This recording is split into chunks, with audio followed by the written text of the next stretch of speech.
Hello friends, myself Dr. Rajiv Gupta. I am taking a lecture series related to multiple choice questions, explanations. The questions are related to stereochemistry topic. So the first question is, which of the following is the enantiomer of the following substance? निम्नलिखित में से कौन सा molecule इस box में दिए गए molecule का एनीशोमर है? मतलब एनीशोमर मीन्स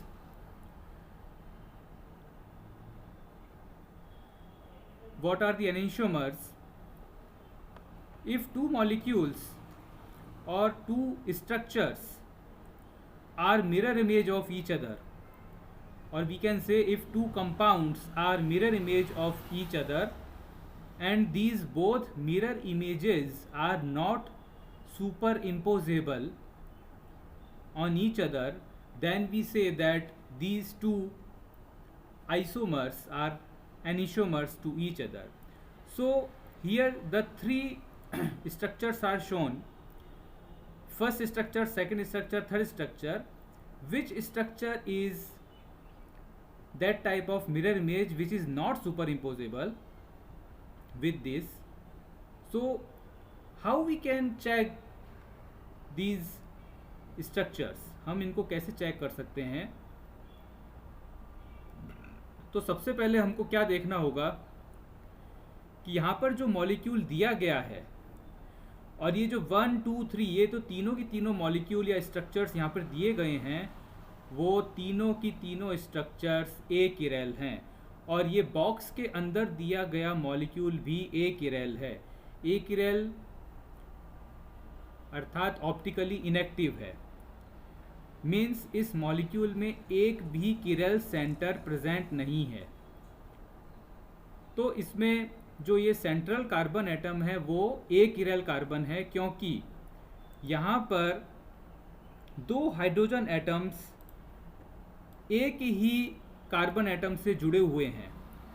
इस कार्बन एटम से ये दोनों की दोनों हाइड्रोजन एटम्स जुड़े हुए हैं, तो यह carbon atom tetrahedral carbon atom एक किरेल है। इसका मतलब यह हुआ कि ये कंपाउंड एक किरेल कंपाउंड है और इसका एनीशोमर बनना पॉसिबल नहीं है। मीन्स अगर इस कंपाउंड का हम मिरर इमेज देखें, मिरर में इसका मिरर इमेज देखें या यहाँ इसका मिरर इमेज ड्रॉ करें, तो वो मिरर इमेज कंपाउंड इस ओरिजिनल कंपाउंड पे सुपर इम्पोजेबल होगा। तो यहाँ पर इस क्वेश्चन में एनीशोमर का जो कंसेप्ट है वो अप्लाई नहीं होगा, क्योंकि मॉलिक्यूल ऑलरेडी एक किरेल है।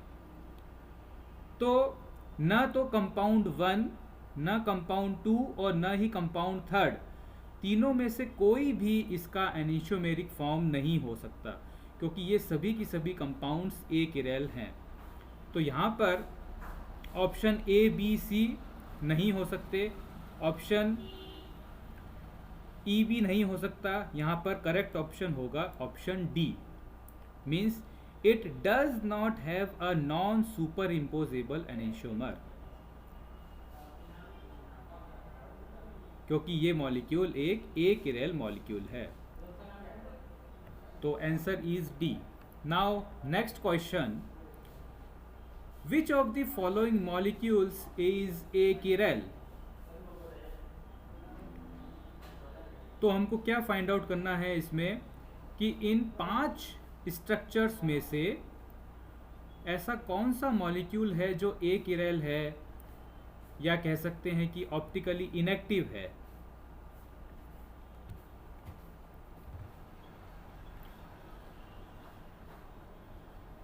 अगर हम फर्स्ट मॉलिक्यूल को देखें तो ये एक एलीन डेरिवेटिव है जिसमें क्यूम्यूलेटेड डबल बॉन्ड्स प्रेजेंट हैं। लगातार 2 डबल बॉन्ड यहाँ पर प्रेजेंट हैं और इसमें जो ये दोनों कार्बन हैं, terminal carbon atom double bond से बॉन्डेड, वो sp2 हाइब्रिड है और जो सेंट्रल कार्बन एटम है वो sp हाइब्रिड है। तो ये एक एलिन डेरिवेटिव है। अब किसी मॉलिक्यूल की किरलिटी और ए किरलिटी को चेक करने के लिए हम उस मॉलिक्यूल में जनरली प्लेन ऑफ सिमेट्री या फिर सेंटर ऑफ सिमेट्री चेक करते हैं। अगर इन दोनों सिमेट्री एलिमेंट्स में से कोई भी एक सिमेट्री एलिमेंट अगर किसी मॉलिक्यूल में प्रेजेंट होता है तो वो मॉलिक्यूल ए किरैल होता है, और अगर किसी मॉलिक्यूल में इन दोनों सिमेट्री एलिमेंट्स में से कोई भी सिमेट्री एलिमेंट प्रेजेंट नहीं होता तो वो मॉलिक्यूल किरैल मॉलिक्यूल होता है, या कह सकते हैं ऑप्टिकली एक्टिव मॉलिक्यूल होता है। तो हमको इस क्वेश्चन में ए किरैल फाइंड आउट करना है। मीन्स इन 5 स्ट्रक्चर्स में से कोई 4 स्ट्रक्चर्स किरैल हैं और बाकी एक स्ट्रक्चर ए किरैल है। मीन्स उस एक स्ट्रक्चर में या तो प्लेन ऑफ सिमेट्री और या फिर सेंटर ऑफ सिमेट्री प्रेजेंट होगा। तो सबसे पहले हम स्ट्रक्चर 1 पर गौर करते हैं। इस एलिन डेरिवेटिव है जहाँ पर 2 हाइड्रोजन्स की जगह 2 मिथाइल ग्रुप्स अटैच हैं अलग अलग टर्मिनल कार्बन एटम्स पर, डबली बॉन्डेड कार्बन एटम्स पर। तो इस मॉलिक्यूल में हम प्लेन ऑफ सिमेट्री या सेंटर ऑफ सिमेट्री अप्लाई नहीं कर सकते, और ये एक टाइप का डिससिमेट्रिक मॉलिक्यूल है या ए किरैल मॉलिक्यूल है। सो ये मॉलिक्यूल एक्चुअल में किरैल मॉलिक्यूल है, डिससिमेट्रिक मॉलिक्यूल एंड किरैल मॉलिक्यूल, क्योंकि यहाँ पर हम कोई भी प्लेन ऑफ सिमेट्री अप्लाई नहीं कर सकते। क्योंकि अगर हम देखें तो इस मॉलिक्यूल में इतना पोर्शन जो है वो प्लेनर पोर्शन है, मतलब प्लेन ऑफ द पेपर या प्लेन ऑफ द स्क्रीन में प्रेजेंट है, और यहाँ पर मिथाइल ग्रुप वेज पर है, हाइड्रोजन ग्रुप डैश पर। तो मीन्स हम इस मॉलिक्यूल में प्लेन ऑफ सिमेट्री किसी भी टाइप से अप्लाई नहीं कर सकते, और न ही इसमें सेंटर ऑफ सिमेट्री प्रेजेंट है। तो ये मॉलिक्यूल एक्चुअल में किरैल मॉलिक्यूल है। अब हम इस मॉलिक्यूल को देखते हैं। इस मॉलिक्यूल में हमको plane of symmetry, generally plane of symmetry ही हम सबसे ज़्यादा चेक करने के प्रयास करते हैं। तो प्लेन ऑफ सिमेट्री चेक करेंगे तो उसके लिए हमको यहाँ पर यह देखना पड़ेगा कि कहीं ये कंपाउंड मीज़ो कंपाउंड तो नहीं है, कि अगर ये कंपाउंड मीज़ो कंपाउंड हुआ तो मीन्स ये ए किरैल होगा। तो यहाँ पर हम इवन नंबर चेंजेस करते हैं इस कार्बन एटम पे। एक्चुअली इस मॉलिक्यूल में टोटल 2 कार्बन एटम हैं जो कि किरैल कार्बन है। Okay, first carbon, this carbon and this carbon, ये 2 कार्बन एटम्स यहाँ पर किरैल कार्बन एटम है। ओके, तो जनरली मॉलिक्यूल किरैल भी हो सकता है और ए किरैल भी, पर हमको चेक करना पड़ेगा। हम सेकंड नंबर किरैल कार्बन पर इवन नंबर में चेंजेस करते हैं, इंटरचेंज करते हैं ग्रुप्स को, फिर चेक करते हैं कि ये किरैल है या नहीं। तो अगर मैं इसका फिशर प्रोजेक्शन ड्रॉ करूं तो इसका फिशर प्रोजेक्शन हमको इस प्रकार का दिखाई देगा। ये ऊपर COOH ग्रुप, यहाँ पर H ग्रुप, ये OH ग्रुप। ये एक्चुअल में इन स्ट्रक्चर्स को, जो फिशर प्रोजेक्शन स्ट्रक्चर्स हैं, उनको वेज डैश फॉर्म में यहाँ पे दर्शाया गया है। अब अगर हम COOH को यहाँ ले आएँ और OH को इस साइड ले जाएं तो हमको क्या स्ट्रक्चर मिलेगा? Here we get OH and here COOH and now this H. Now we can, this is the first interchange, this is the first interchange. Now we make second interchange in between these two groups. First I choose these two groups, I interchange these two groups. Okay, now the structure is COOH H OH, here OH H and COOH. So it is clear by viewing this structure that this is an achiral molecule, because here a plane of symmetry is present. Here it is a plane of symmetry.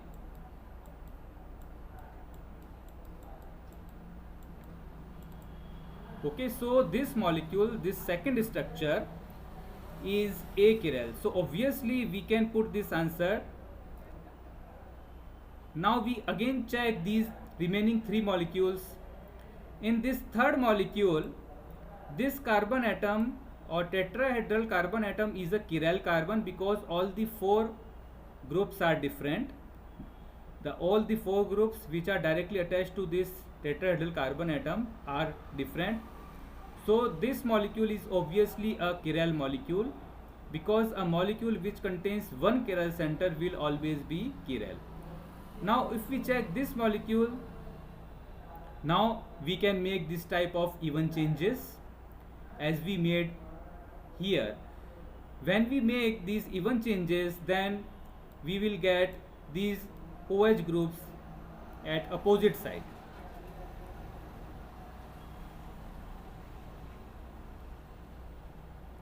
Okay, now if we check this molecule, it is also a Fischer projection which is shown in the wedge dash form. This is the tetrahedral carbon atom which is attached with four different groups: hydroxyl group, methyl group, bromo and ethyl group. So it has only one chiral center, so this molecule is obviously chiral. So molecule 1, 3rd, 4 and 5 are chiral. So the second structure or second molecule is achiral or optically inactive due to presence of plane of symmetry. So the answer is B. Now the next question, hexane and 3-methyl pentane are examples of. So here the enantiomeric relation is asked in between these two structures, two molecules. तो इन दोनों molecules के अंदर किस type का isomeric या समावयवी relation होगा, समावयवी संबंध होगा. ये एनिशोमर होंगे या स्टीरियो आइसोमर्स होंगे, डायस्ट्रियोमर्स होंगे, कॉन्स्टिट्यूशनल आइसोमर्स होंगे या फिर नन ऑफ दिस. तो इनमें से हम कौन सा ऑप्शन ले सकते हैं? तो इसके लिए सबसे पहले हमको इन दोनों मॉलिक्यूल की स्ट्रक्चर पता होनी चाहिए. हेक्सेन मीन्स नॉर्मल हेक्सेन जिसमें 6 कार्बन एटम एक सीक्वेंस में अटैच हैं. Okay, this is the normal hexane. CH3, CH2, CH2, CH2, CH2, CH3 and the second IUPAC name is 3-methyl pentane. The structure is this 3-methyl pentane, position number 1, 2 and 3. At position number 3 we can see methyl group. This is 3-methyl pentane, total 5 carbon skeleton chain. So what could be the relation in between these two structures? दोनों के बीच में क्या relation हो सकता है? ये कभी भी एनिशोमर नहीं हो सकते क्योंकि ये कभी भी एक दूसरे के मिरर इमेज आइसोमर नहीं हो सकते. वैसे भी जब हम स्टीरियो आइसोमर रिलेशन बताते हैं तो उसके अंदर दो स्ट्रक्चर्स या दो कंपाउंड्स का sequence of bonding of atoms, यानी कि सभी एटम्स कौन से दूसरे एटम्स के साथ में जुड़े हुए हैं उसी प्रकार से जुड़े होने चाहिए. अगर हम स्टीरियो आइसोमेरिक रिलेशन देख रहे हैं तो एनिशोमर्स जो हैं वो स्टीरियो आइसोमर्स में कंसीडर होते हैं. स्टीरियो आइसोमर्स इटसेल्फ, डायस्ट्रियोमर्स भी स्टीरियो आइसोमर्स में कंसीडर होते हैं. Now the term is constitutional isomer. Constitutional isomers को रेजियो आइसोमर्स या स्ट्रक्चरल आइसोमर्स भी कहते हैं, जहाँ पर दो मॉलिक्यूल्स की स्ट्रक्चर में डिफरेंस होता है या sequence of bonding of atoms में डिफरेंस होता है, या हम कह सकते हैं कि उन दोनों में जो कार्बन स्केलेटन है वो चेंज हो गया है. मीन्स ये दोनों आपस में चेन आइसोमर्स हैं. Okay, chain isomers means here chain isomerism is present. Here this molecule, hexane molecule, contains 6 carbon chain skeleton, but here it contains only 5 carbon chain skeletons. So obviously these are chain isomers, and chain isomers are considered into constitutional isomers. So the answer is D. Now next, first and second are. Now again दोनों के बीच में isomeric relation पूछा गया है कि दोनों में क्या रिलेशन होगा। Constitutional isomers, enantiomers, non superimposable mirror images, diastereomers या नॉट आइसोमेरिक, यानी कि ये आइसोमेरिक है ही नहीं, किसी तरह का कोई आइसोमेरिक रिलेशन है ही नहीं। तो नॉट आइसोमेरिक कंडीशन तब होती है जब दोनों जो स्ट्रक्चर्स हैं, दोनों कंपाउंड्स हैं, उनका मॉलिक्यूलर वेट या स्ट्रक्चर फॉर्मूला अलग अलग होता है। तो किसी भी दो कंपाउंड्स के आइसोमर बनने के लिए ये नेसेसरी कंडीशन है कि उन दोनों का मॉलिक्यूलर फॉर्मूला या मॉलिक्यूलर वेट सेम होना चाहिए। ओके, अब यहाँ पर हम देखते हैं कि इस स्ट्रक्चर में, जो कि एक टाइप का वेज डैश फॉर्म में दिखाया गया है फिशर प्रोजेक्शन को, इसमें चार कार्बन एटम 1 2 3 4 चार कार्बन एटम है। अगर आप यहाँ देखेंगे तो 1 2 3 4 यहाँ पे भी चार carbon atom. Okay, CH3 CH2 CH and CH3 group यहाँ पर भी हमको मिल जाएंगे। इसके बाद में एक क्लोरीन एटम, यहाँ पर भी एक क्लोरीन एटम, और फिर हाइड्रोजन एंड दीज 2 हाइड्रोजन्स। सो अगर हम इन दोनों के लिए स्ट्रक्चरल फार्मूला पहले लिख लेते हैं, तो स्ट्रक्चरल फार्मूला इसके लिए क्या होना चाहिए, अगर आप देखेंगे तो here CH2 group, CH2 CH3 CH2 CH2 CH2, यहाँ पे आप देख लो CH3 CH2,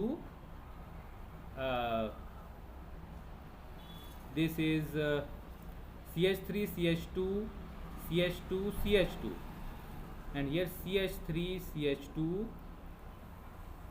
CHCl and CH3.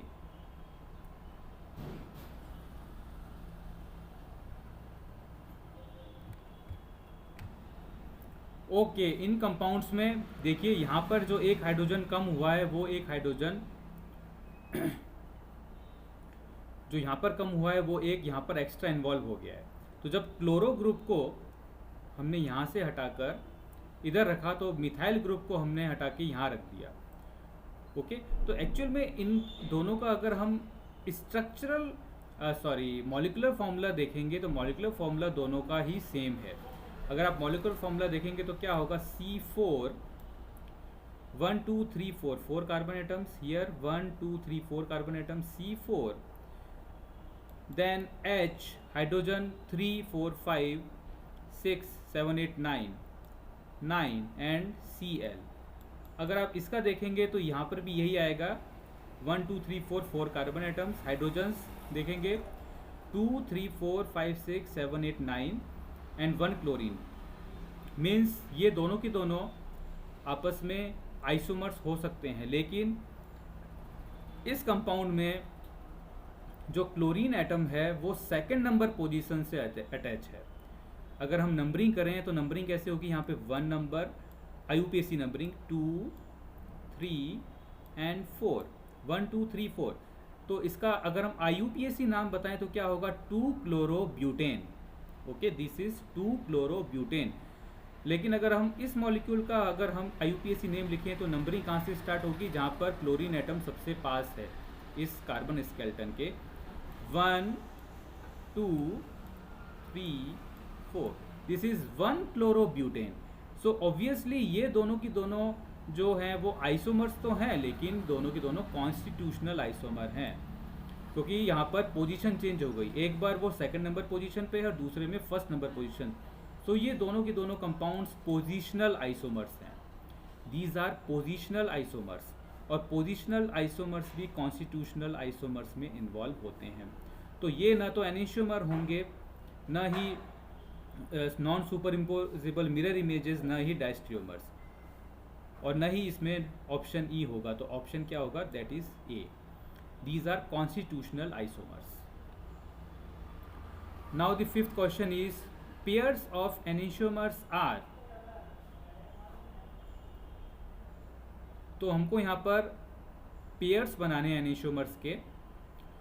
ये याद रखिएगा कि जब भी हम एनिसोमर्स की बात करते हैं तो कोई भी दो मॉलिक्यूल जो मिरर इमेज हैं एक दूसरे के और नॉट सुपर इम्पोजेबल हैं, वही एनिसोमर हो सकते हैं। एनिसोमर जो हैं मैक्सिमम किसी स्ट्रक्चर के लिए या तो 2 हो सकते हैं या फिर 0। 2 से ज़्यादा एनिसोमर नहीं होंगे किसी एक स्ट्रक्चर के लिए, या तो वो स्ट्रक्चर होगा या उसका मिरर इमेज जो कि उसके ऊपर सुपर इम्पोज नहीं होता। तो 1 2 3 4 5 टोटल 5 स्ट्रक्चर्स दिए हैं। कौन से स्ट्रक्चर्स आपस में मिरर इमेज हैं और साथ में सुपर इम्पोजेबल भी नहीं है, मीन्स नॉट सुपर इम्पोजेबल हैं। तो इसको चेक करने के लिए हम यहाँ पर फिर से वही कंसेप्ट अप्लाई कर सकते हैं, यानी कौन सा कंसेप्ट, इवन चेंजेस का।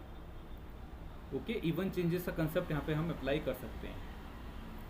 सबसे पहले आप देखिए, अगर हम इन फर्स्ट और सेकंड स्ट्रक्चर्स को कंपेयर करें और दोनों के बीच में अगर हम एक मिरर अप्लाई करके देखें, ओके, तो ये फर्स्ट स्ट्रक्चर सेकंड स्ट्रक्चर का जस्ट मिरर इमेज है। ओके, क्लोरीन एटम यहाँ इस तरफ है, यहाँ क्लोरीन एटम मिरर में इधर दिखाई देगा, methyl methyl group, then this n propyl नीचे की तरफ, और यहाँ पर मिथाइल आउटसाइड। तो ये दोनों की दोनों स्ट्रक्चर्स एक दूसरे की मिरर इमेज है। ओके, अब हमको क्या चेक करना है, नॉन सुपर इम्पोजेबिलिटी। तो जब भी दो स्ट्रक्चर्स मिरर इमेज होंगी और उनमें एक किरल सेंटर प्रेजेंट होगा, या कह सकते हैं वो किरल मॉलिक्यूल होगा, तो वो हमेशा आपस में एनिसोमर होंगे। तो यहाँ पर जो ये सेंट्रल कार्बन एटम है, ये वाला कार्बन एटम, वो एक्चुअल में किरल कार्बन है, क्योंकि यहाँ चारों ग्रुप डिफरेंट हैं। इस टेट्राहेड्रल कार्बन से जुड़े हुए चारों ग्रुप डिफरेंट यहाँ पर नहीं हैं। ओके, यहाँ पर चारों के चारों डिफरेंट नहीं हैं। ओके, तो ये पकड़ में आ गया कि ये दोनों की दोनों देखो मिथाइल ग्रुप, यहाँ पर दोनों की दोनों मिथाइल ग्रुप। इसका मीनिंग क्या हुआ कि ये दोनों की दोनों स्ट्रक्चर्स एक्चुअल में एनिसोमर्स दिखाई ही नहीं सकती, तो हम इनको पहले से ही यहाँ से हटा सकते हैं। ओके, इनको हम पहले से यहाँ से रिमूव कर सकते हैं। तो ये स्ट्रक्चर्स आपस में तो मिरर इमेज नहीं हो सकती, किसी का भी ये मिरर इमेज बनाएगा नहीं, क्योंकि दोनों के दोनों मिथाइल ग्रुप सेम है। तो यहाँ पर किरल सेंटर एक्चुअल में है ही नहीं इन दोनों स्ट्रक्चर्स में। तो यही मैं बताता हूँ कि इसमें जब भी हम एनिसोमर्स चेक करते हैं तो सबसे पहले हमको मॉलिक्यूल की किरलिटी या फिर उसमें किरल सेंटर प्रेजेंट भी है कि नहीं, वो चेक कर लेना चाहिए। तो इन दोनों के लिए तो होगा ही नहीं, एनिसोमर का कंसेप्ट ही अप्लाई नहीं होगा। अब हम इस मॉलिक्यूल में आते हैं। ऑब्वियसली यहाँ पर ये कार्बन जो है वो किरल कार्बन है, methyl group, hydrogen atom, chloro atom और ये एन प्रोपाइल ग्रुप, यानी चारों ग्रुप अलग अलग हैं इस टेट्राहेड्रल कार्बन से जुड़े हुए। तो ये कार्बन यहाँ पर किरल कार्बन है, तो ऑब्वियसली इसका जो मिरर इमेज होगा वो इसका एनिसोमर होगा। अब हमको इस स्ट्रक्चर के साथ में जाना है कि कौन सा स्ट्रक्चर इसका मिरर इमेज हो सकता है। तो सबसे पहले हम ये स्ट्रक्चर देखते हैं, स्ट्रक्चर फोर्थ में हमें कुछ चेंजेस करने पड़ेंगे। हम कुछ इवन चेंजेस करके देख सकते हैं। तो क्या कर सकते हैं, जो टॉप का ये स्ट्रक्चर है जो एन प्रोपाइल ग्रुप है, उसको नीचे ले आते हैं और हाइड्रोजन को ऊपर ले जाते हैं। ओके, इस तरह से इनको इंटरचेंज कर देते हैं। तो हमको ये एटलीस्ट इतना पोर्शन हमको सेम मिल जाएगा। ओके, तो क्या स्ट्रक्चर मिलेगा हमको, नीचे क्या आएगा, CH2 CH3, ऊपर की तरफ क्या मिलेगा हमको, हाइड्रोजन। उसके बाद में यहाँ पर हमको क्या मिलेगा, Cl, और यहाँ पर CH3। ओके, तो ये हमने कैसा चेंज किया है, ऑड नंबर चेंज, यहाँ से इसमें चेंज कर रहे हैं। This is first change, odd number में चेंज किया है। तो एक्चुअल में इस मॉलिक्यूल का सेम मॉलिक्यूल हमको अभी बनाना है, तो हमने ये तो चेंज कर दिया, अब हम इसको भी कर देते हैं।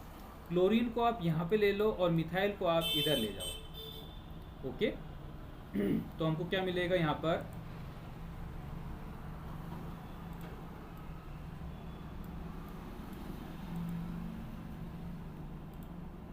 Cl और यहाँ पर CH3।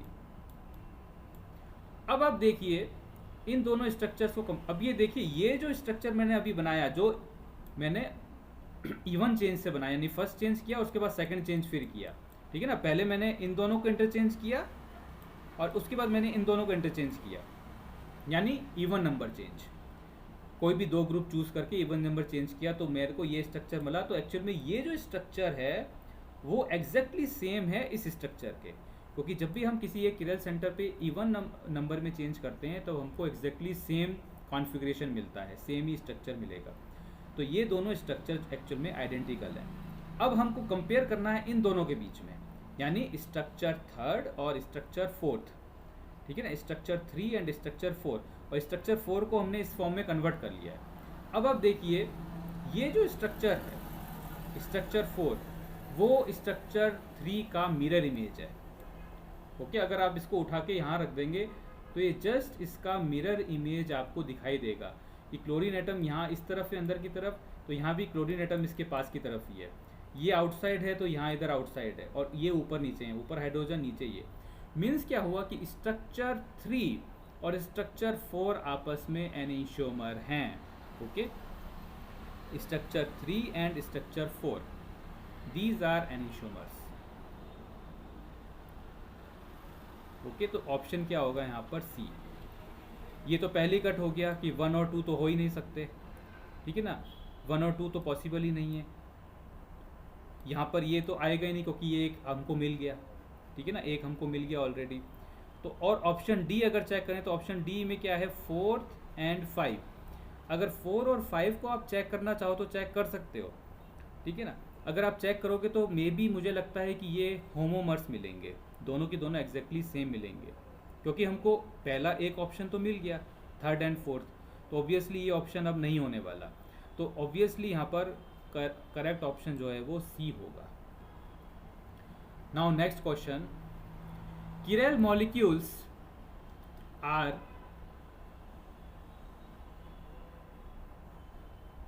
represented by 1 2 3 4 5 5 हमको स्ट्रक्चर्स दिए हैं। तो हमको देखना है कि इन पांचों स्ट्रक्चर्स में से कौन कौन सी स्ट्रक्चर्स हैं जो कि किरल हैं। ओके, जो किरल है यानी कि जो जिनमें प्लेन ऑफ सिमेट्री या फिर सेंटर ऑफ सिमेट्री प्रेजेंट नहीं है। तो सबसे पहले ऑब्वियसली हम यहाँ पर क्या चेक कर लेंगे? किरल सेंटर।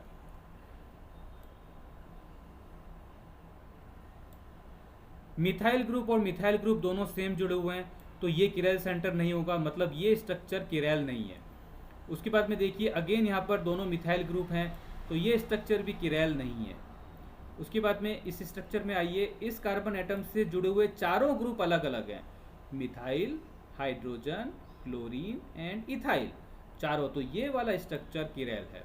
उसके बाद में यहाँ पर आइए तो इससे जुड़े हुए चारों की चारों ग्रुप अलग अलग हैं, chloro, hydrogen, methyl and ethyl, तो ये भी किरल है। और यहाँ पर देखेंगे तो इस स्ट्रक्चर में इस कार्बन से जुड़े हुए दोनों हाइड्रोजन एटम हैं, यानी दोनों के दोनों ग्रुप सेम हैं, तो ये वाला भी नहीं होगा। ओके, ऐसा ही हम दूसरे कार्बन्स के लिए भी चेक कर सकते हैं। ऑब्वियसली इस कार्बन पे आप देखोगे 2 हाइड्रोजन है, इस कार्बन पे आप देखोगे तो यहाँ पर 2 हाइड्रोजन प्रेजेंट हैं। ओके, CH2 CH3, तो CH2 पे 2 हाइड्रोजन प्रेजेंट हैं, यानी कि वो कार्बन एटम किरल कार्बन होगा जिस पर चारों ग्रुप अलग अलग जुड़े हों, उससे डायरेक्टली अटैच जो चारों ग्रुप हैं वो बिल्कुल डिफरेंट होने चाहिए। तो हमारे पास 2 ही आंसर आए, third and fourth, means the correct option is D. So further next MCQs related lecture I will discuss later. Thank you for listening this lecture related to MCQ explanation in stereochemistry.